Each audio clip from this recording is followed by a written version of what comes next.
Honestly, I still have no idea what she's trying to say. She keeps starting a point and then completely loses it.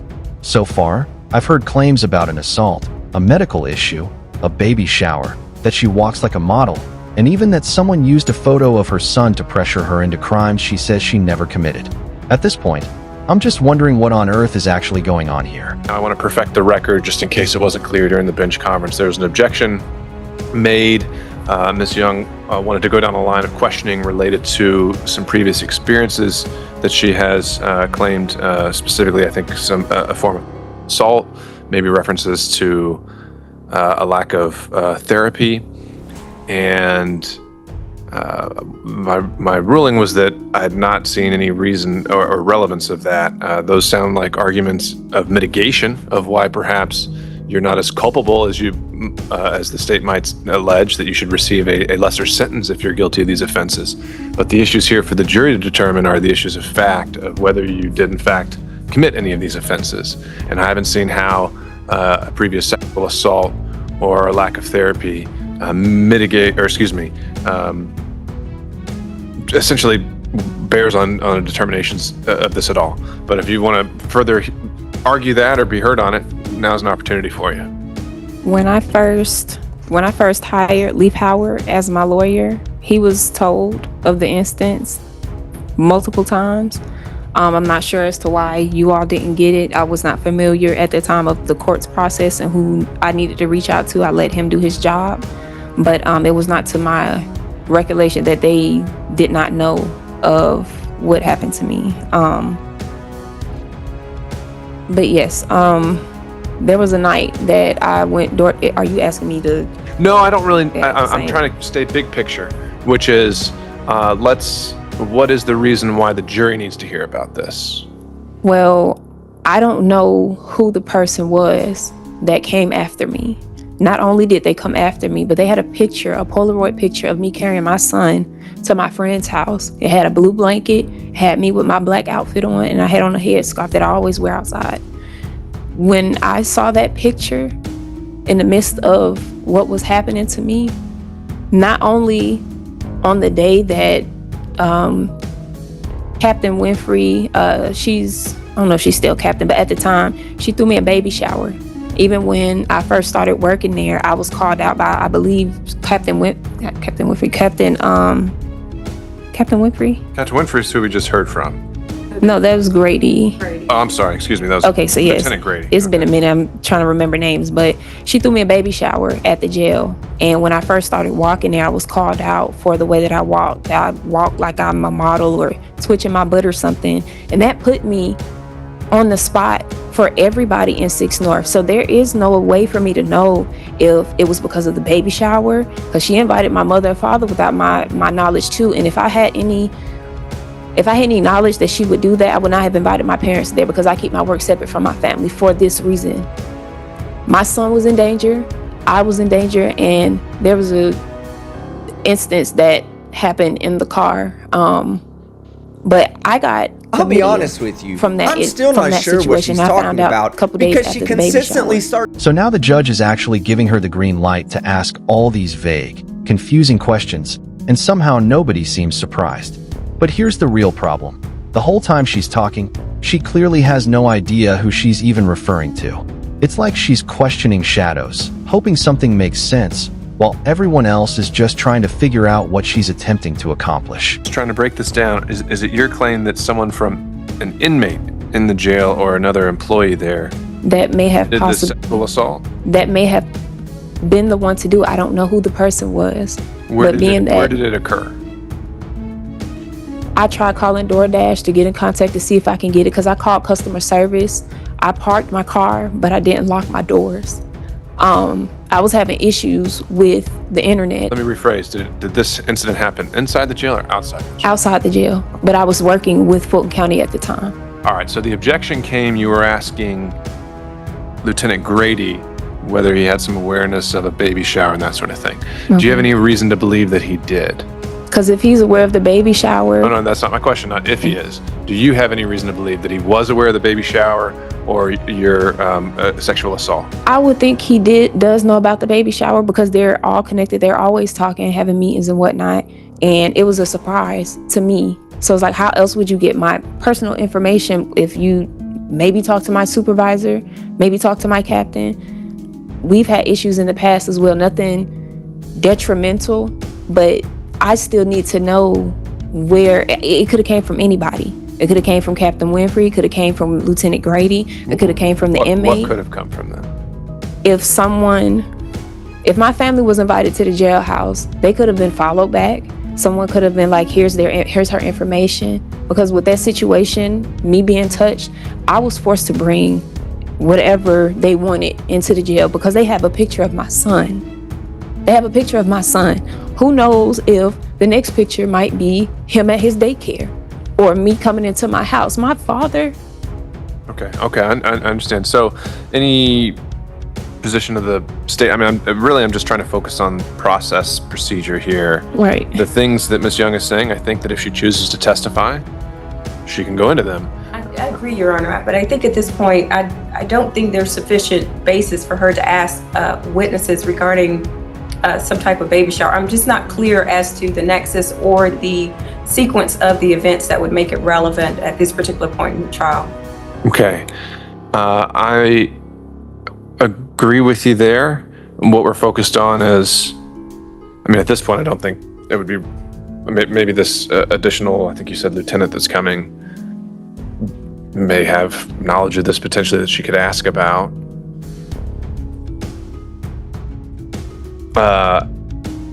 That is the person who threw the baby shower initially. The person who's coming next? Yes. Okay, well, glad we're talking about it now then. All right, well, I think then you can ask this next witness some of these issues. You're going to have to be careful with your phrasing. I think the state's objection to facts, not in evidence, is one that could very well come again. Okay. And we'll see where that takes us. Yes, the classic, that's not my signature defense. The problem for her is she slipped up and admitted, right in the same breath, that she signed her oath of office. So now we get to see how she plans to wiggle out of that one, because that contradiction is about to come back and hit hard. Just stating on the record, I do have the wrong person. This is not the person that was, wrong name. All right, just for the record, Mr. Miller, can you summarize what exhibits are on the stack that are going to the jury? What will be going back to the jury will be State's Exhibit 1, which is the oath. State's Exhibits 3 through 9, which are photographs outside of the jail, as well as the posting. State's Exhibit 12, which is the evidence log. State's Exhibits 22, which is the caduceus report. And State's Exhibits 23, 24, and 25, which are the GPI lab test results. Everything else is going to be held back? Yes, sir. All right. I'm going to place the redacted indictment, Court's Exhibit 1, and the verdict form, Court's Exhibit 3 on top of that. And then when we have the consolidated charge as Court's Exhibit 4, we'll include that in the stack. And that will be ready to go back to them when we complete the charge. And Your Honor, may I place a copy of the oath? If you've already got it, just make sure you show Ms. Young that before you do so.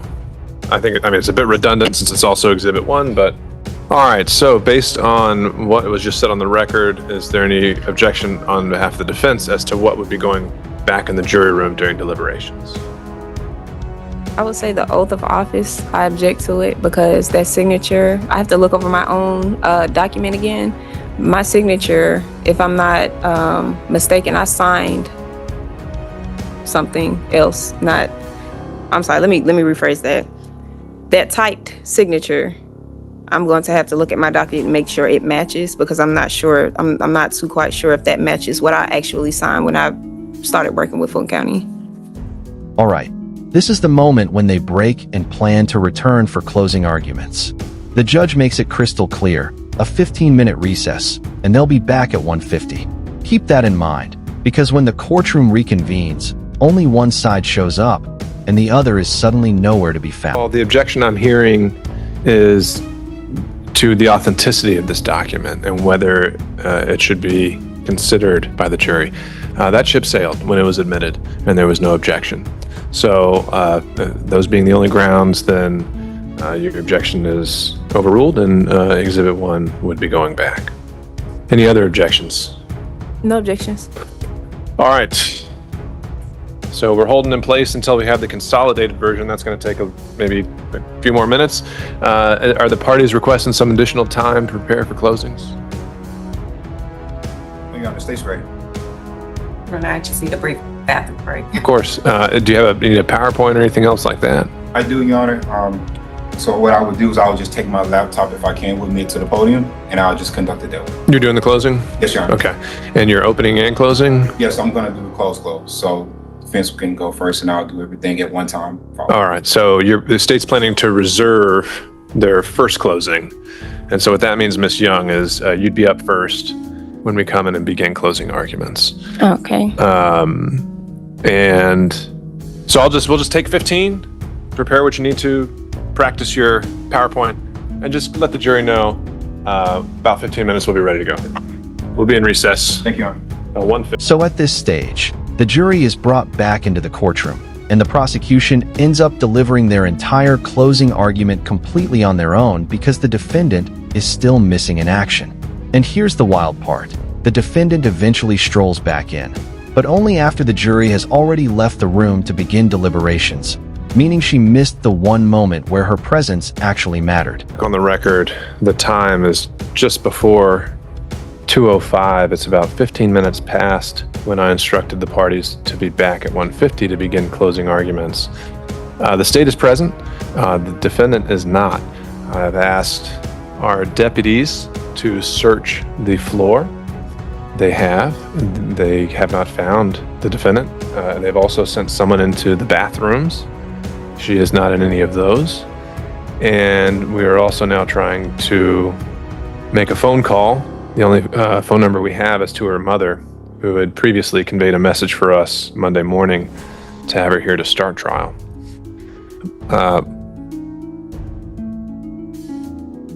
And at this point, we're also going to review security footage to see if she walked out of the front door of the courthouse. But looking at her table, it looks like all of the papers and things that she came with are not here anymore. She left a jacket behind. But otherwise, all of her belongings are no longer here, from what I can tell. And we're now well after the time I told her to come back. She has not been spotted anywhere on this floor. And so I believe that she has now waived her appearance going forward through this trial, and we can proceed even in her absence under our case law. I would instruct the deputies at any point, if she shows up, she should be let in, and she can resume being here. But until she does reappear, we're just going to proceed. So, Mr. Miller, are you still ready for closing arguments? First off, it's not the court's job to babysit you and make sure you show up on time. The judge explicitly said return at 1:50, yet you didn't appear until 4 o'clock. At that point, the court completely lost confidence in the defendant's ability to stay for the trial without disappearing. As a result, a bench warrant was issued, and she was immediately remanded into custody for the remainder of the proceedings. Judge, is this hers? I don't know what that is. This is jury charges. Yeah, that's hers. Yeah. Your Honor, Ms. Boykin just went to the office, but she's on her way back now. Okay. Well, I think we can go ahead and just put some things on the record that we need. I need paperwork out my bag, if that's possible. Okay, one second. Okay.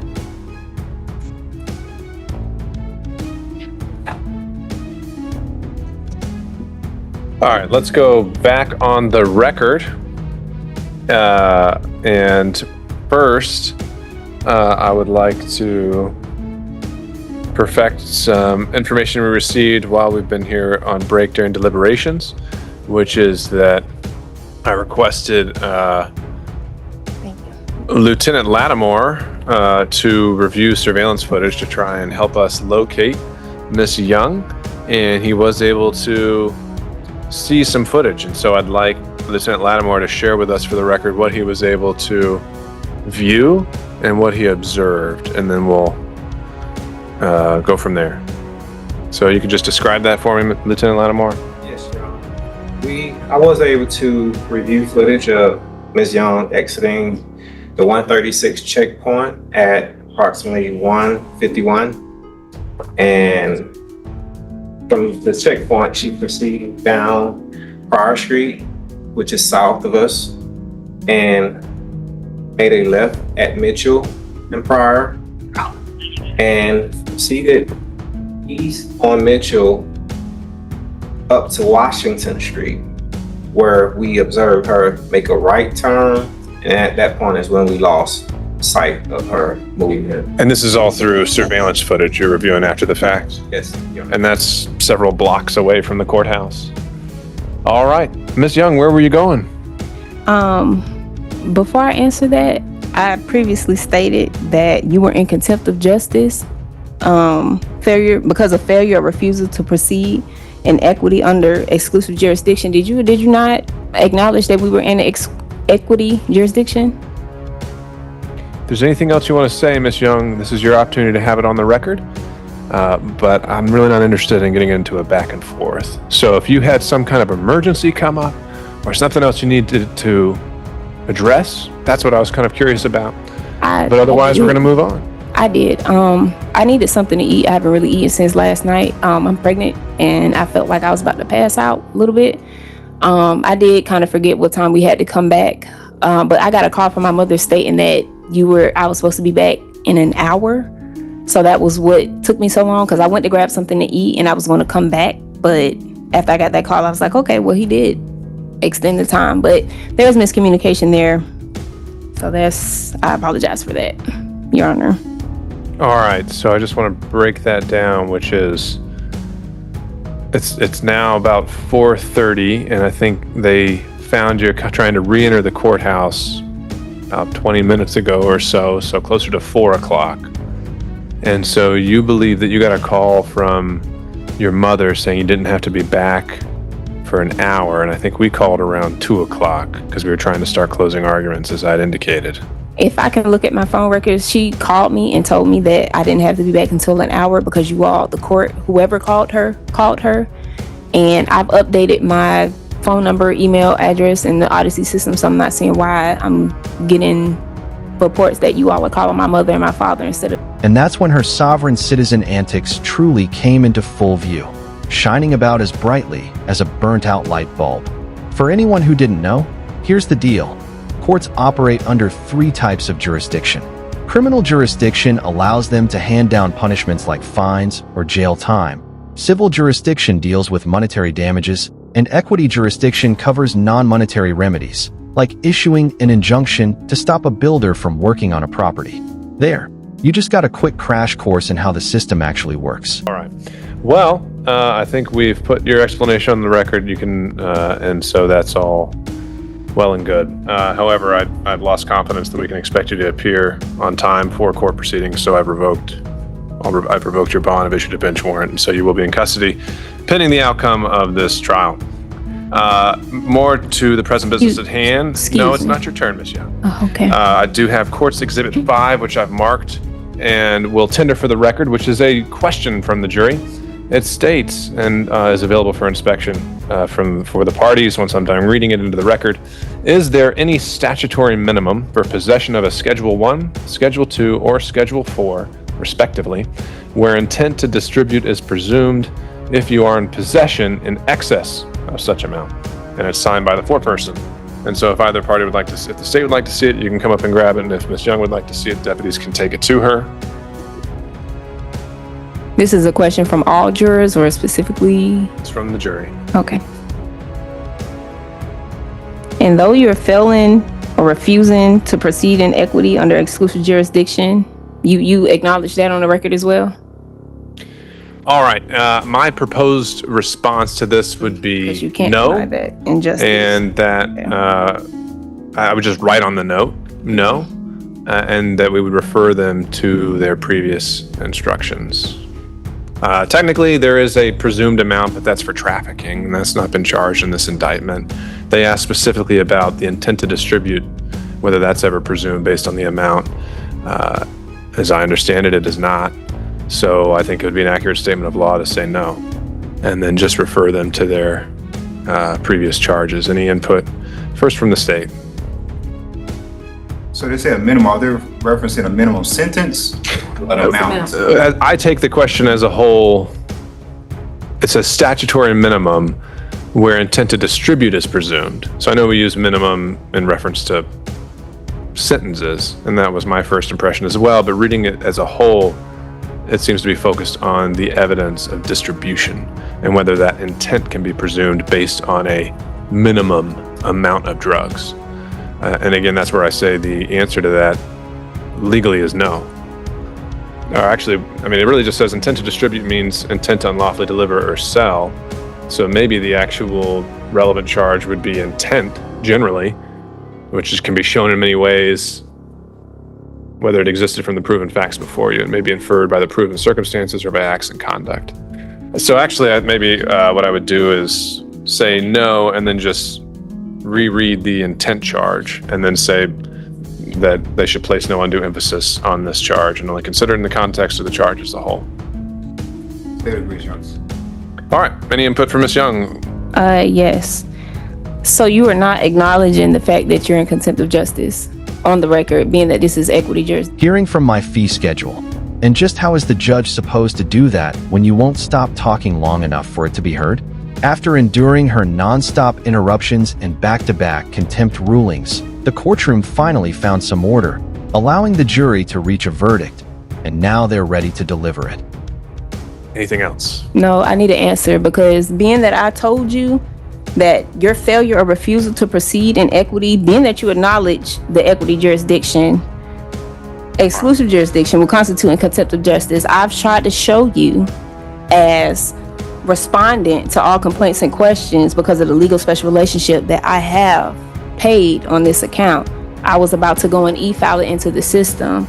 Are you in contempt of justice? Are you recontracting? Are you done? No, I'm not. Are you recontracting the trust? You remember what I told you at the outset of this trial, which is that if we started getting into You it, you haven't started answered the interrupting question. me. All right, Ms. Young, I'm going to find you in contempt of court. Are you and in I'm contempt immediately of imposing a justice, 20-day sentence, no matter what happens as a result of this trial. And I'm directing you not to interrupt me any further. All right? You asked me a question, but you didn't answer it. I'm So finding you trying in to see how, contempt a as a second judge, time, Ms. Young. That is an additional 20-day sentence I'm imposing. you can do as you please, because at the end of the day, you have no jurisdiction. You are in contempt of justice, Please, if you could and you please cannot escort Ms. Young refuse. from the courtroom. Come on, I find her yeah. as You'll be hearing my disrupting our fee schedule. Let me proceedings. put this up. I got that.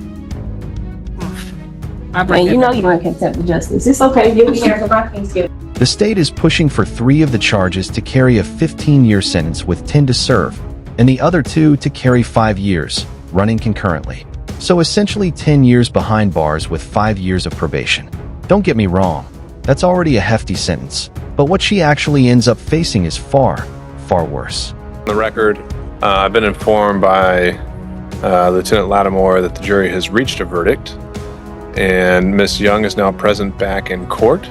And Ms. Young, I will remind and direct you once again that there are not to be any verbal outbursts, and I'll allow you to perfect the record at the appropriate time, but that is only going to be when I call on you. So with that, we can bring in the jury. All jurors are present, Young. Thank you, Lieutenant Lattimore. Please be seated, everyone. Members of the jury, I've been informed that y'all have been able to reach a verdict. And if that is the case, it appears that juror number 8 is our foreperson. All right, if you could hand that verdict form to the lieutenant so that I can take a look and make sure it's been completed. All right, and you can hand that back to our foreperson. And sir, if you could now publish the verdict in open court by reading it, you can remain seated and read it into the record. Count 1, possession of a Schedule 1 controlled substance with the intent to distribute, and find the defendant guilty. As to count 2, possession of a Schedule 1 controlled substance, and find the defendant guilty. As to count 3, crossing guard lines, we the jury find the defendant guilty. As to count 4, possession of a Schedule 2 controlled substance with intent to distribute, we the jury find the defendant guilty. As to count 5, possession of a Schedule II controlled substance. We, the jury, find the defendant guilty. As to count 6, crossing guard lines, we, the jury, find the defendant guilty. As to count 7, possession of a Schedule IV controlled substance with intent to distribute, we, the jury, find the defendant guilty. As to count 8, possession of a Schedule IV controlled substance, we, the jury, find the defendant guilty. As to count 9, crossing guard lines, we, the jury, find the defendant guilty. As to count 10, violation of oath by a public officer, we, the jury, find the defendant guilty. And that has been signed, filled in, and dated by you. Right. All right, if you could hand that verdict form back to the deputy so that the state may review it as well as the defendant. Oh, I've seen this. All right, starting with the state, is there any objection to the form of the verdict, and is there any reason this jury cannot be excused? No objection, Your Honor. All right, and over to Ms. Young. Any objection to the form of the verdict, and is there any reason this jury cannot be excused? There's an object. All You're right. still in contempt of justice, but